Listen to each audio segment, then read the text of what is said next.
Welcome back. In my ongoing quest to get better at chess, I'm going to analyze my last couple of rapid games on Lichess. The idea here for me is to find a place at which I made a mistake and see if I can figure out what I should have played instead without the engine helping me. And if not, then when the engine tells me what I should have played, I try to figure out why, and hopefully that will help me recognize those better in future games. I don't always understand why I should have played the move that the engine says, but I really do try, and in this game, the graph shows that I made a mistake about in the middle, and then my opponent made a pretty big one near the end, so I'm just going to go to the point of that mistake. The reason that I click through the moves is so you get a little bit of context, and also it helps me to refamiliarize myself with the game. In this case, I think it was 2 or 3 nights ago.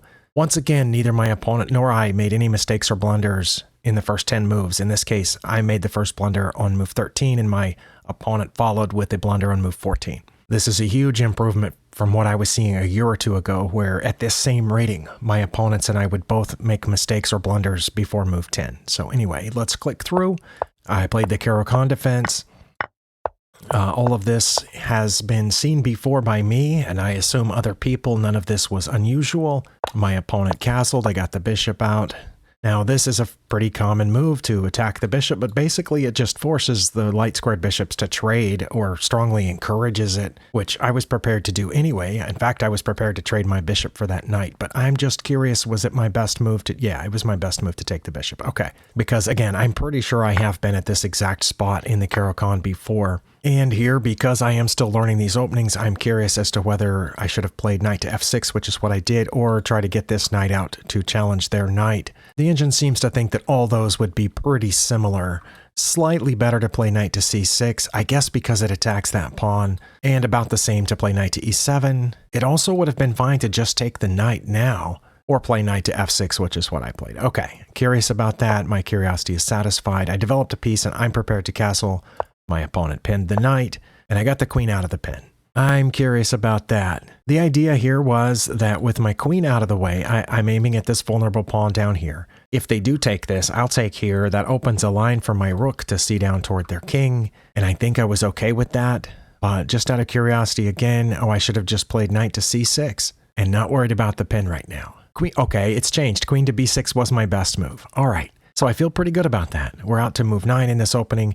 Now this, I'm not sure I've seen this exact position before, because I think what I've played in the past was either taking the knight or getting another knight here to help defend that one. But anyway, so this was new. My opponent brought that pawn forward to, to protect that pawn with their queen, which I assume is fine. I decided to defend the knight this way, but, also if they want to take here, I can take back.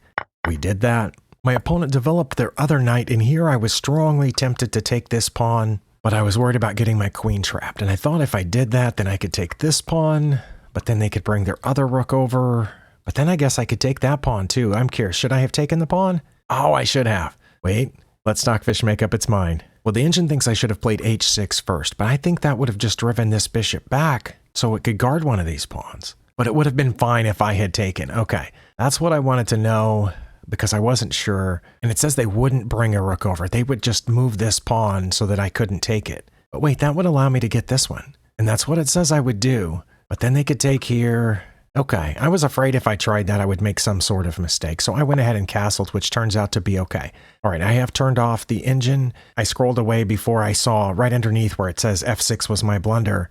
It says what I should have played, and I didn't see it. I remembered to scroll away before because I don't know how to turn that off. Once again, if any of you know how to turn that off where it says right there in the move list what I should have played, let me know, because I would love for that to not be there. Now here, again, I'm pretty sure I played f6. Wait, it's my opponent's turn. My opponent got this knight out. Sorry, I brought this knight further out. Should I have taken? No, now I can't because the queen is protecting that pawn again.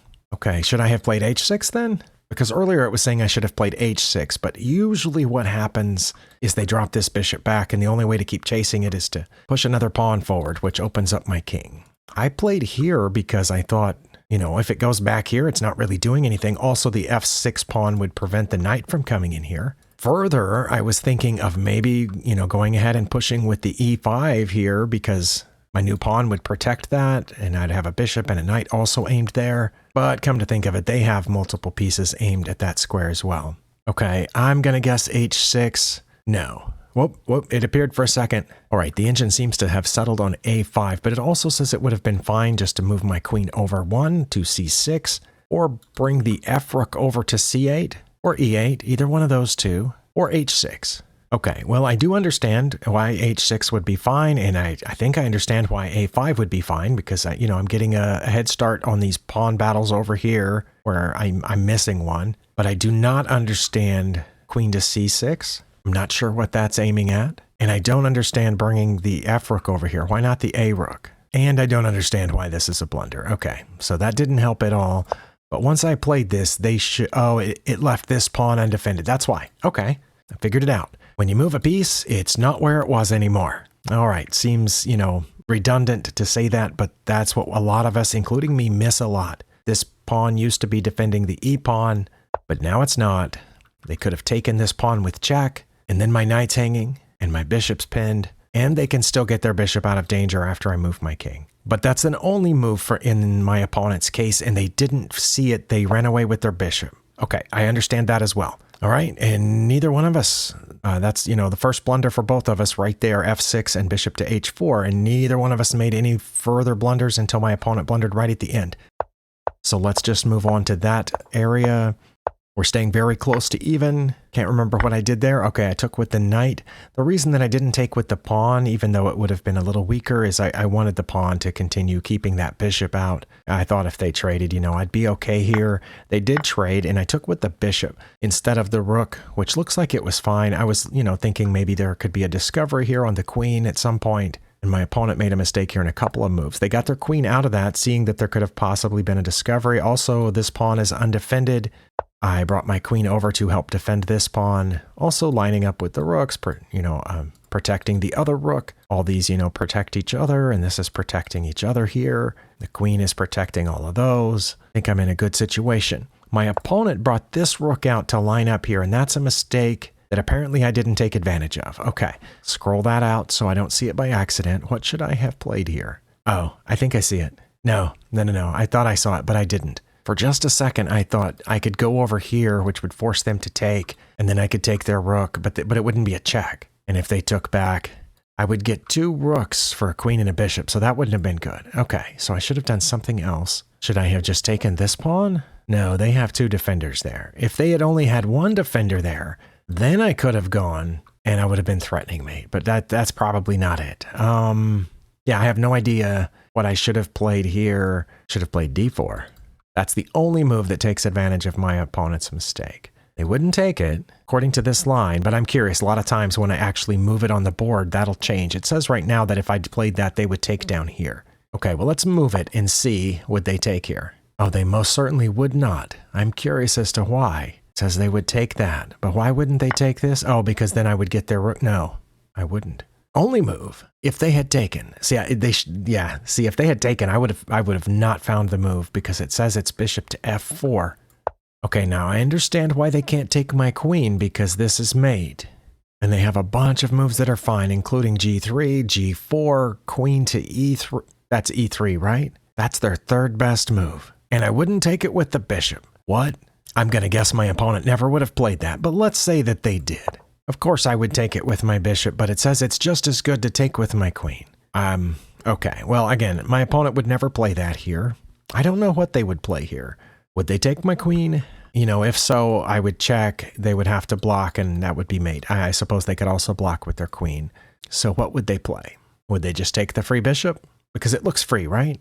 If they do take it, then I take here with check. That's the threat, is I'm threatening mate on both e1 and c1. Yeah, I never would have found that, so I don't feel bad about not finding d4. Even if I had played d4, right? If I had played d4, it says that their best moves to take down here, but I think they would have taken, and I don't know what I would have done. I probably would have taken this rook, and that would have lost all my advantage because of that. Then I could take this pawn, but we'd be even on material, but I am still threatening a mate. Okay, see, they would play h3 or g4 or king to f1.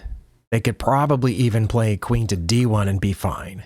But yeah, I am threatening a mate, but yeah, that would be dicey. Okay, back here, I don't feel bad about playing this. I got my queen out of this, and that was counted as a mistake because it wasn't d4, and I think I would have messed that up. Either, who knows, maybe my opponent would have messed it up. That was pretty complicated. Okay. Well, my opponent challenged my bishop and...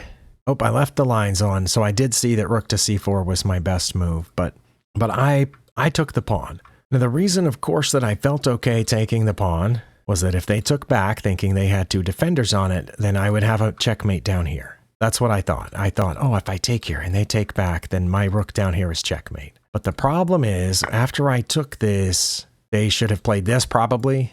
Yeah, they should have taken the rook down here on e8. But instead they took that bishop, which gave me mate in one, so, you know, my plan worked even though it shouldn't have. Because before they did that, I mean, they only had one move that maintained the slight advantage I had given them, but they had a bunch of other moves that wouldn't have hung mate in one. So basically, they found the worst possible move and played it. I just assumed that they saw what I thought they might see, which is, you know, that they had the two attackers here, and I only had one defender on it. And that's what they did. So hopefully my opponent learned from that and will, you know, look out for hanging mate in one next time and won't lose like that. But, you know, otherwise, good game. We had very few mistakes, and I think I understand most. But that the d4, I think I understand it, but I don't know that I would want to play it because it requires a lot of precision in the upcoming moves that I'm not confident yet. I'm getting more confident, but I'm not yet confident that I would find the precision necessary in all the moves after d4. Okay, in this game from the night before last, the game review, or whatever it's called here on Lichess, down at the lower right, says I had 6 blunders and 3 mistakes, but it still said I played with 82% accuracy. So I'm not sure how they calculated that. From that number of 11 inaccuracies, 3 mistakes, and 6 blunders, I think the percentage of accuracy should have been lower, probably in the 50s or 60s. But it says 82%, and I assume whoever made that knows more about chess than I do. They probably know more about percentages than I do too, but I don't know. It just seems high to me to say 82% accuracy. I don't have the kind of time where I can look at every single one of those mistakes and blunders. So what I'm going to do on this graph is I'm going to go to right here, I think, where I made a mistake. My opponent didn't quite capitalize on it, but then I made look like 3 in a row here and never got the advantage back. Okay, so at this point after move 26, and I have scrolled away, so I didn't see what I should have played. I also didn't see what I did play, but I apparently have a +2 advantage here. What did I play? I think I pushed past, but I can't remember for sure. I remember thinking about pushing past. I knew I didn't want to just leave it there because if they took on the next turn and I took, then that, opens this file for the rook, but maybe that would have been okay. Looking. You know what? I think what I did was bring this knight back to help defend that pawn. But that was counted as either a mistake or a blunder. Probably a blunder, if according to the graph it took me back to even. What should I have played? I don't know. Maybe I should have pushed past. No, I think if I had pushed past, they had taken, I would take, and then they could take with the knight. Or should I have just taken? I really don't know. It says rook to e1. Or knight captures f6. It's also not +2, it's +1.3 here, but it looks a lot like if I took on f6, they would just get my knight. And that's what it says. No, it says they wouldn't take my knight. It says they would take this pawn, and I would take back, and then they still wouldn't take my knight. Why ever not? Okay, I've got to know, if I took here, why won't they take this? Oh, it says they would be just fine if they did. Okay, well, not just fine. I mean, I still have an advantage, but that would be their second best move, but I expect almost any opponent I've ever played would take here, but then what do I do? Oh, my bishop. Okay, I didn't see that. I had this bishop over here, fianchettoed, but that's why, because now I'm going to get one of these rooks, and they wouldn't move the bishop out. Oh, because I guess I could just take it. But if they move the bishop out, at least the rooks can protect each other. But this way, whichever one I take, the knight could take back. Never mind. Okay. But it says they're still going to take here. And I'm not going to take one of their rooks yet. I'm going to take this. Then they're going to move this rook, probably, to g8 or h7. I guess that one's the most important because they've opened this h file. And then I'm not going to take their other rook. All right. Well, as we've discussed before, I'm not playing against grandmasters, and I certainly am not one. I'm going to take whichever rook they let me take after this, probably. If they play here, I'm thinking I'm going to take that rook. But it says g5 would be my best move. Could I do it? Because then they're going to save the other rook, right? Maybe not. It says they're going to put this bishop right here.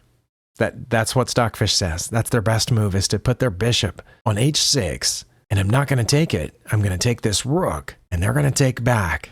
And then I'm going to take their bishop. So why did they put it there in the first place? Yeah, come on. Okay. Well, I can't learn from this mistake. Let's see. What did I play? It says I played knight to e3. Okay. But I should have just taken that pawn or moved the rook over. Well, that is not an elementary blunder for sure. So they took here, and I took back with the pawn, and we're even now.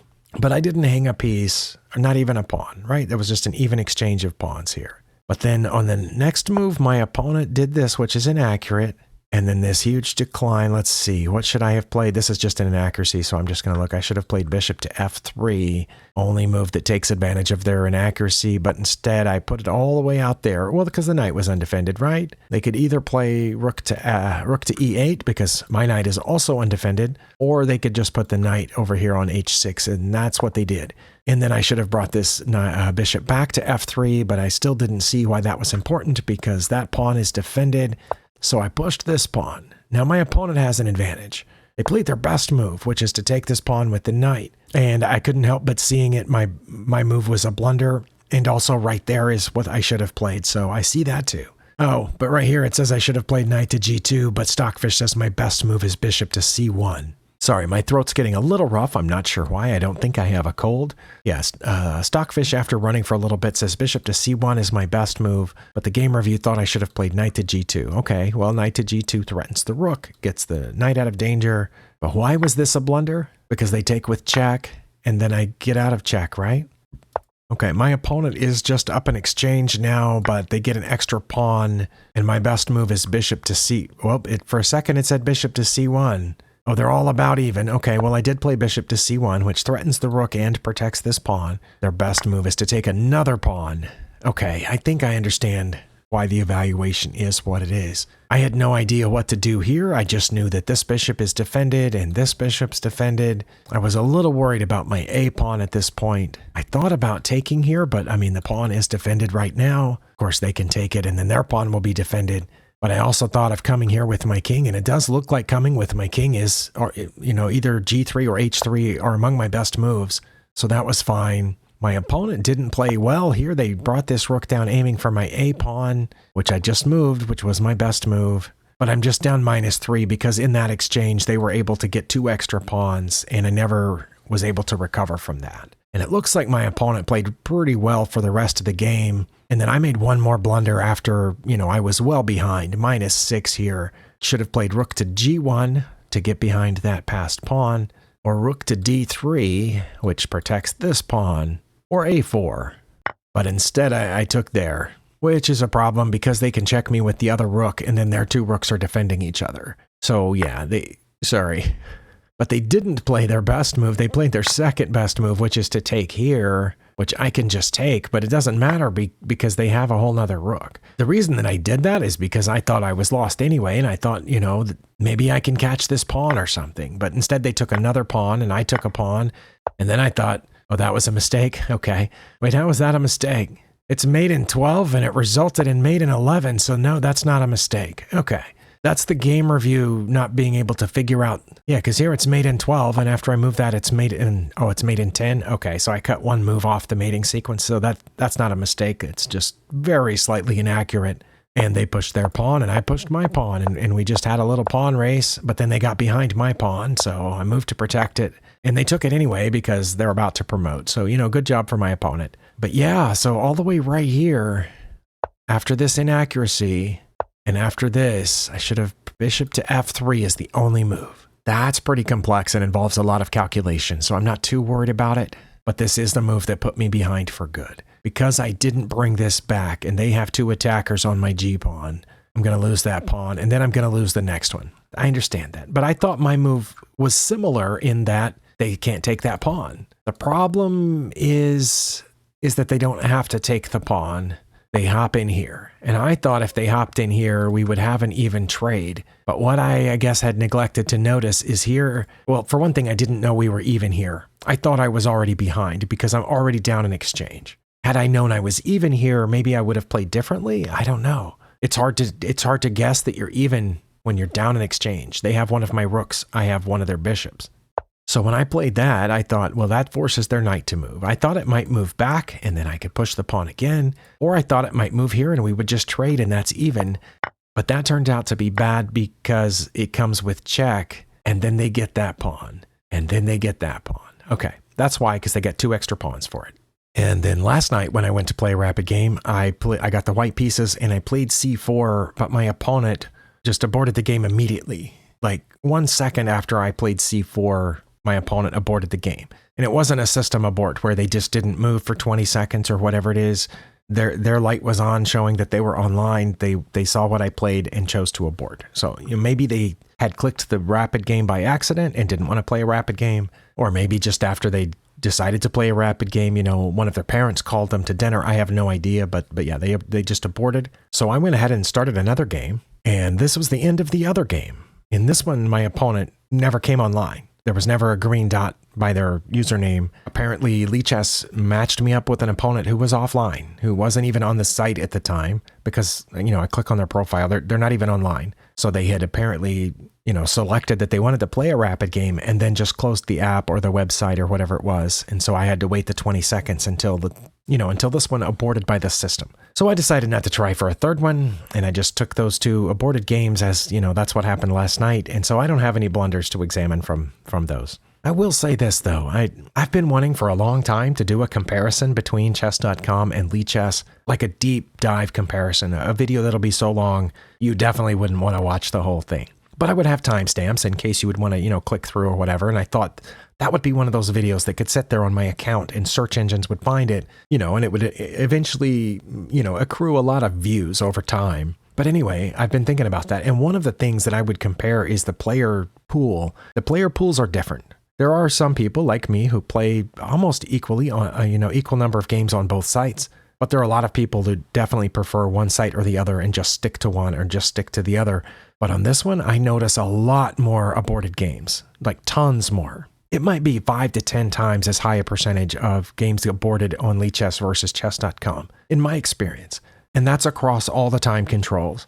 Rapid. A lot of times I don't even mention it here when I'm going back to analyze these games, but a lot of evenings when the first game that I try, it gets aborted. Either the opponent aborts it because for whatever reason they didn't want to play with the black pieces, I don't know. Or they never make a move and then, the system aborts it. But the same thing happens in Bullet, in Blitz, on daily games. When I add a new daily game, I'll get the white pieces, I'll make a move, and then I'll sometimes even before I have a chance to click away from the daily game to wait for them, it'll say game aborted. A lot. And I see it occasionally on chess.com. Maybe once every couple of weeks, if that. But on Lichess, it's daily, every day. So I don't know, what the difference is. But definitely there are a lot more people here who will see a game that they don't want to play and just click abort. Sorry about that little rant, but I am still thinking about making that comparison video. Anyway, thank you for spending your time here. I'll see you next time.